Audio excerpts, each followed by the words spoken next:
Hey guys, എൻ്റെ കയ്യിലിരിക്കുന്നത് എന്താണെന്നറിയോ? ഇതാണ് ഒരു ഫാനിൻ്റെ കോയിൽ, അതായത് നോർമൽ AC ഫാനിൻ്റെ കോയിലാണിത്.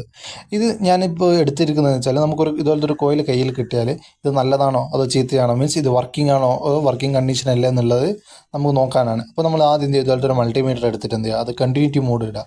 കണ്ടിന്യൂറ്റി മോഡ് എന്ന് വെച്ചാൽ നമ്മൾ വൈഫൈയുടെ ചിഹ്നം പോലെ ഉണ്ടാവും അതിപ്പോൾ രണ്ട് നോബ് ടച്ച് ചെയ്താൽ അതിന് ബീപ്പ് സൗണ്ട് വരും. ഇതുപോലെ ഇത് ചെയ്തിട്ട് എന്ത് ചെയ്യുക, നമ്മളിങ്ങനെ ഓരോ നോബിൽ വെച്ചിട്ട് അടുത്ത നോബിൽ, മീൻസ് 3 വയറാണ് കോയിൽ ഉണ്ടാവുക.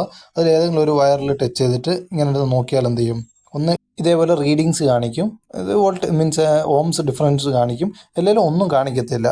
അത് നമ്മൾ വേറെ വേറെ മാറി മാറി ഒരു വയറിൽ ടച്ച് ചെയ്തിട്ട് വേറെ ബാലൻസ് രണ്ടിൽ ടച്ച് ചെയ്താൽ ഇതേപോലെ റീഡിങ്സ് കാണിക്കും. 3 വയറിൽ ഒരു വയറിൽ റീഡിങ്സ് വരുന്നുണ്ട്, ഒരു വയറിൽ കണ്ടിന്യൂറ്റി വരുന്നില്ലെങ്കിൽ അതിനർത്ഥം ആ കോയിൽ പോയിട്ടുണ്ട് എന്നാണ്. ഒന്നല്ലേ ആ കോയിൽ റീബൈൻഡ് ചെയ്യണം, ഇല്ലെങ്കിൽ പുതിയതായിട്ട് കോയിൽ വാങ്ങി നിങ്ങൾ ആ ഫാനിൽ റീപ്ലേസ് ചെയ്യണം. അപ്പോൾ അത്രയേ ഉള്ളൂ. വീഡിയോ ഇഷ്ടപ്പെട്ടാൽ ലൈക്ക് ചെയ്യുക, ഷെയർ ചെയ്യുക, സബ്സ്ക്രൈബ് ചെയ്യുക. അടുത്തൊരു വീഡിയോയിൽ കാണാം. ബൈ.